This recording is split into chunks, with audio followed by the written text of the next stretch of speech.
Hello and welcome to PGurus channel. I'm your host Sri Iyer. Today I have a new guest on our program, and this person is from Wisconsin, and she has run for office in Milwaukee County for the office of the Milwaukee County Executive, and she is originally from Tripura. If I get anything wrong, Purnima ji, please feel free to correct me. Purnima ji, welcome to PGurus channel. Thank you so much. I appreciate the time you took for talking to me. It's my pleasure, Purnima ji. Viewers, you may have read an article that she wrote about Hindutva and why suddenly it's becoming so important in the United States of America, even outside the world. And it was an excellent article. I hope you've read it. If not, please go back to pgurus.com and look it up.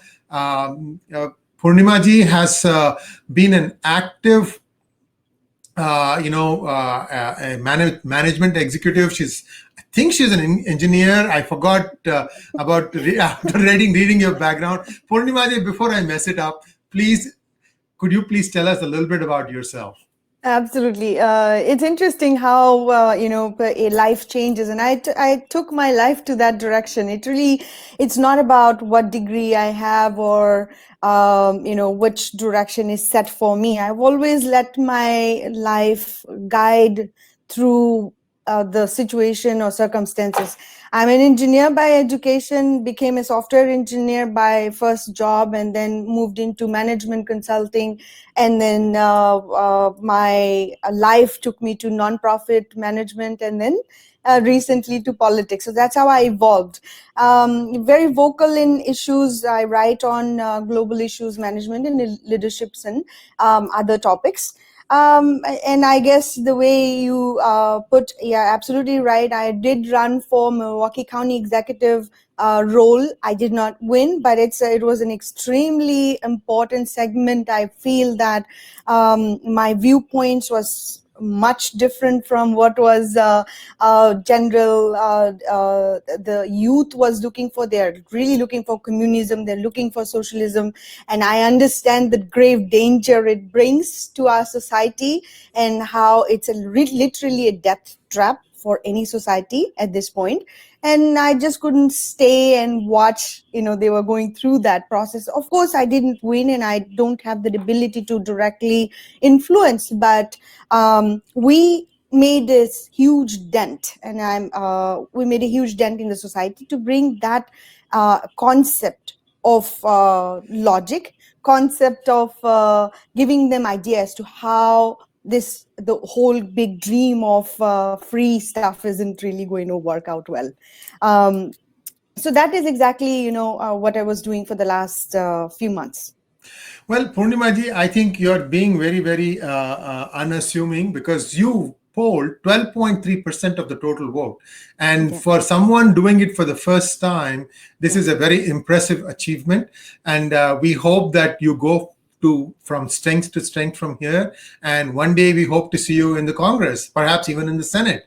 So Ambani, Dhirubhai Ambani once said, aim for the moon, you'll at least get to a tall building. So absolutely, you never know where the life is going to take the direction or so. But as I was running, my first step was I used to say I'm not a politician, and that's a true statement. Right. And one of the gentlemen came up to me and say, don't say you're not a politician. Everything is politics. And he's absolutely right. And I sat with him, we discussed several topics about how life itself is politics. I come from corporate, I run a non-profit organization, and I have seen politics within corporate settings. I've seen politics in the social setting too. So when I was telling, and this gentleman really opened my eyes, and we sat down, read a particular book about how life is it's actually about politics and how you actually have to navigate several different stakeholders and goals and bring our people together. So you're right that, yeah, for a first time runner, I had no political experience. Actually, in fact, I was not even looking to run. But the only reason I was running was because I thought it was my responsibility and it's sort of like a duty to not just be an observer anymore and sit and watch what was happening from back end and complain about things. And I'm like, this is the only way I can do something. Let's stop complaining. Let's do something. So that is exactly why I ran. Now, let's get to the topic that we were going to discuss, which is the fact that Hindutva is suddenly finding a lot of attention in the media. And I think this is actually being made up by a group. And before we delve well into it, I just want to set the context a little bit for our viewers. Now, viewers, three city councils, Seattle, Cambridge in Boston, and in Massachusetts, and St. Paul, have all passed resolutions almost identical in text against the CAA, the Citizenship Amendment Act of India, saying that it is discriminatory. Now, you've been following CHAZ or CHOP, whichever way you want to call it, in Seattle. And these people, in fact, not just Seattle, almost the whole world, everybody is fighting against discrimination of one kind or the other. Statues are being pulled down and so on and so forth.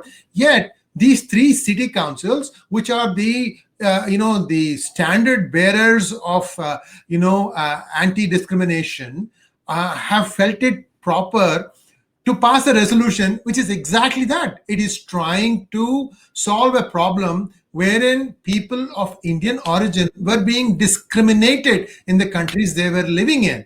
I mean, this was something that was applicable to everybody but the majority religion people in those countries. Now, tell me this, guys, these three city councils, I'm telling to all you fatheads. Why I say fatheads is because you're full of ego. You don't respond to some of our questions and emails and queries. If you think that we are saying something wrong, feel free to pick up the phone and yell at us. We'll be happy to listen to your point of view, which I don't know you have one or not. But my question to you, Purnima ji, is, are these city council members ignorant or dumb or both? I'll start with this. There's a quote. It's not my own quote. It's Sadhguru said recently about differences between socialism and communism. And one of the sentence he said was, "Don't bother with leftists or liberals." And it's very, very important to understand the context of it. And I believe Yuri Bezmevov also talked about Thomas Schumann, who was a KGB agent. The reason he said it is because the way we work is that there's a leftist side and the rightist side. There's one of them is a logic based and one of them is feeling based. What we are seeing currently is there's no logic, there's no fact which is going to help change their decision. First of all, they come to the table with a decisive mind already. They have already made a decision. So no matter how much letter you send to them, or how much fact you send to them, or how much important information you send to them, that their resolution is faulty, biased, and absolutely has no ground at all, it's not going to make any sense for them. So that is our main issue. We're not going to be able to fight it with fact. That is the truth. We have to accept it. So what you're seeing at this point, the fundamental issue with CAA was nobody within India is getting impacted. Some people who are getting impacted in different countries, our neighboring Indian countries, are getting fast path to citizenships. They're already in India, or they have already come from those kind of atrocities. They're already living for a few years within India, and they're getting a fast path to citizenship, an expedited relationship within India. That's it. It was not extended to anybody else. And if anybody else want to come to India, they have to follow the same immigration laws and procedure. But what happened is they have changed the narratives. They have changed the narratives to show that people are getting discriminated, which is a false bias. So you are absolutely right. Now we got to understand what we are dealing with. What we are dealing with, a understanding of that we already getting subverted. Our society is getting subverted. The thought process is getting changed, and they're working with certain things that they're actually trying to destabilize the country. So when you talk about what is happening in India, you can literally cross off India's name and replace it with America, and all these points that we talked about, it applicable to America, applicable to Canada, applicable to even Europe. So to answer your question, the resolutions are faulty, biased, and you know who are behind them. And I'll be honest with you today, and because I think people need to understand this. The several organizations who's working behind them is whether Equity Lab or CARE organizations, or Human Rights for Hindus, which stand with Kashmir. Those kind of organizations who has direct, or it has already been found out they have direct connections with terrorism and terrorist link. These are the organization who is trying to change narratives, and it is our bad luck. And I think it's quite a saddest view of our society at this point, that the youth doesn't understand that, and 20 years later it's all going to come out. Well, the way I look at it, Purnimaji, and I could be wrong about this, the way I look at it, this is a backdoor Islamization of a country by making fake narratives of Islamophobia. These are all fake narratives because that's where the facts have to be used, unfortunately. And by using this and trying to create an uproar, all these three city councils, I'm accusing them of Hinduphobia. Because what you've done is, first of all, you've fallen for a fake narrative. Second of all, now you are discriminating a very kind, gentle community. In fact, Indians anywhere in the world are called the model ethnic minority because they go about their business. They never indulge in local politics. They don't demand that their prayers are being broadcast over speakers. They don't do it at 4 a.m. in the morning. They don't demand a certain version of law to be applicable to them. All these things they don't do. In fact, they don't do anything that is, skirting the law. The lowest number of prisoners in any prison the world over, I'm not even talking about India. India is different. I mean, if you're talking about outside India, the lowest number of prisoners in any country in the world would be Indians. And yet, this kind of a bias, how long do you think the majority is going to wait and listen and ignore it? Because ignorance sometimes can be dangerous. And in my opinion, now it is a time for the silent majority to find their voice. What are your thoughts on that? Absolutely. What you have touched on is the combination of Islamic political agenda with the communism. Now, when you talk about India, and right, I'll be honest with you at this point, is Hindus actually don't go around and try to impose their belief systems anywhere in the world. So when you talk about Indians, it's actually large sections of Hindus. But again, when you look at the Islamic portion of India, they actually get engaged in the political scene. They try to impose their belief system within the society, no matter where they go. And in fact, I'll actually take an example. When I was running, one of the key point the media has taken over, and they actually labeled me as a anti-Muslim, Islamophobic. And every interview that I have been part of, they have asked me about this. And I'll tell you the situation. A few months ago, maybe a year ago, so one of the tweet I made, it was something to do about a family, a refugee family that went to UK. I believe it was London. And the video was showing how small is her apartment, and how she was absolutely unthankful and ungrateful that UK has given her a place to stay. and she was complaining about the size of her apartment. So I wrote, my context was, it doesn't matter what you give them. They're constantly finger pointing to other people, other cultures. At least they have gotten a nice place to stay in, but they're still not thankful. So I tell you exactly what that is. They're trying to create a narrative, not going to different countries or so, and telling them that they are getting discriminated. I think these are the point that we really need to work on and make sure that we don't fall for the trap. Now, from the other point that you brought out in terms of how long you're going to stay quiet, I am not quiet anymore. And I think that's exactly what we need to bring to the larger silent group and say, how long you want to stay quiet? 70 years, thousands of years you have stayed quiet, and the folks, our ancestors who has gone through tremendous amount of atrocities and brutalities, we still stayed quiet, and none of the Hindus you can see as a quote unquote terrorist. We have gone through tremendous amount of issues, yet we don't pick up a weapon to try to demoralize and destabilize a community we are part of. Why not?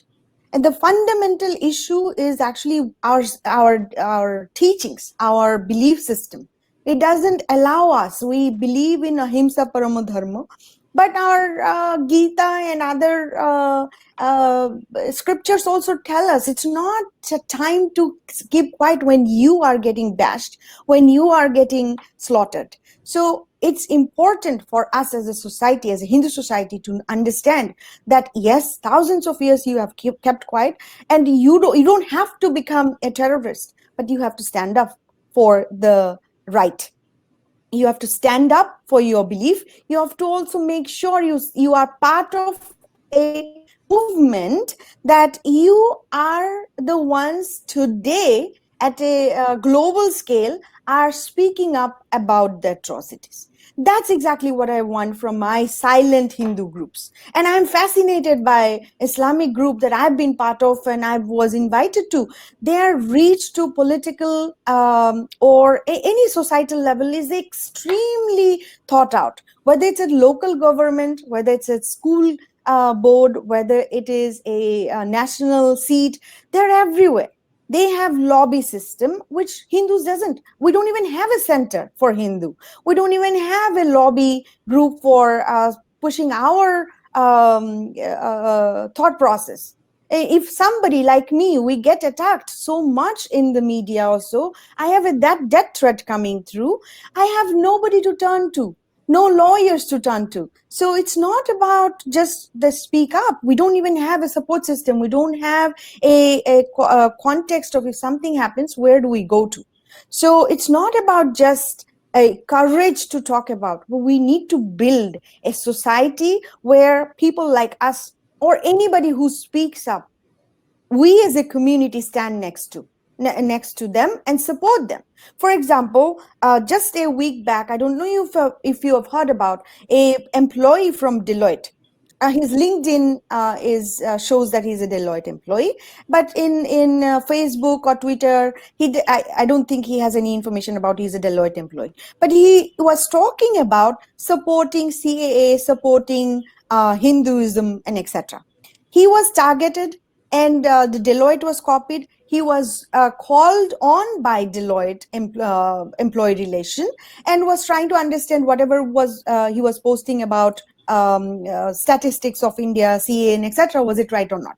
So you have to understand what's going on. Now, when I digged into this information, I found out there's a tremendous amount of Kashmiri influence, Kashmiri Muslim influence. They're working in a nexus. They're trying to target him. The ultimate goal is for them to make sure that this guy is fired.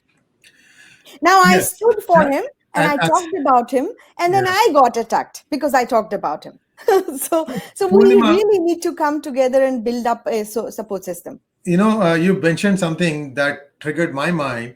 This is a playbook. They have a playbook exactly like this. There's a guy called Ramasubramanian in Toronto, and I'm trying to reach out to him. And if by any chance, Ramasubramanian, if you're watching this video, please reach out to me. and I will give the contact information. So this gentleman was trying to mobilize people in Canada, in the city of Toronto or one of those neighborhoods. I don't know exact details. I heard this from a chat that Tariq Fateh had with somebody else. And evidently, this person works for the city, and he was mobilizing people against the playing of the azan on loudspeakers in mosques in Toronto. And these people ganged up. They found out that this guy works for a city department, and they got him fired. This is illegal, guys. The city which did this thing, they have shown, a very, very bad judgment, and they are essentially discriminating against someone who is complaining about noise pollution. Think about that. What do you want to do at 4 a.m.? You want the loudspeakers blaring? I mean, this reality is something that India and Indians in India have lived for a lot of time, being tolerant. And this is, believe me, it jars the mind. Every time I used to go back to India, I was very close to a mosque. It used to really shake me up because I was not used to that kind of a noise coming so early in the morning. But go ahead, please go ahead. No, go ahead. It's a very important issue. Recently, Allahabad High Court has dismissed Upheld that thing, yes. You cannot play. Yeah. Correct. So this is happening. They're working on tremendous amount of political influence to push their agenda. Why do we, let's say you are a Christian or Hindu or Jew, why do we have to listen to their azan, which the first kalma itself says about there is no God other than Allah? Whether you call them Allah, whether you call it God or Jesus Christ or Shiva, or it should not matter at all. But the whole notion of imposing that is coming across, and that is exactly what is our issue. Now, if you look back what Indian society is, first of all, we have been tolerant. And second of all, the political scenario was different. 70 years of communism and socialism that came across and implementing policies that subverted Hindu community was also part of it. We can't overlook what happened in the last 70 years. It's supposed to be we are an independent country, but it was never an independent country because the folks who sat in the political seats had a different kind of motive, whether it was a temple property grab or tax grab from the property of the temple, or it was passing through policies for Hajj and other societies subsidy. So why it was not a equal country when the country was actually divided based on religion, actually divided based on voting system in 1946? Why did we build up a society where continuously in a subsequent policy based it was Hindu community was shoved down? Why? We have to understand, we have to speak up, we have to literally be vocal at this point that this is no longer a time that we can simply just stay quiet and let's see people take over us. At this point, we literally maintained a 79% of Hindus within India. We had 21% of minority. It's no longer a minority. If the data is correct, in Indian context, we don't have 250 million of Muslims. I think it is some of the reports also came out that the data that comes out is wrong. The data is even much more higher, 350 to 400 million of Muslims. If that is correct, then you no longer a country who actually carries just third majority Muslims. It actually carries the majority of Muslims in the entire world. We have been very tolerant. We have been compassionate. We don't care who follows what path. That is our Sanatana Dharma. That is Hindu Dharma. That's why we don't mind if somebody is Christian, somebody is a Muslim, and we are accepting to everybody. But what currently is happening or continue to happen is the imposing on us. That is exactly, I think, we need to stand up and fight against. Yes, indeed. And here is a shout out to everyone. Please get involved in your school councils, get involved in your local council elections, make your voice heard. This is not going to go away. We didn't ask for it, but it has been thrust upon us. And unless you find your voice and speak loud and clear, there are dark clouds looming ahead. Thank you very much, Purnimaji, for your thoughts on this subject. And I wish you all the best on behalf of our viewers as well as PGurus. Namaskar. Thank you so much. I appreciate the time. I look forward to connect with this another time. Thank you. Thank you.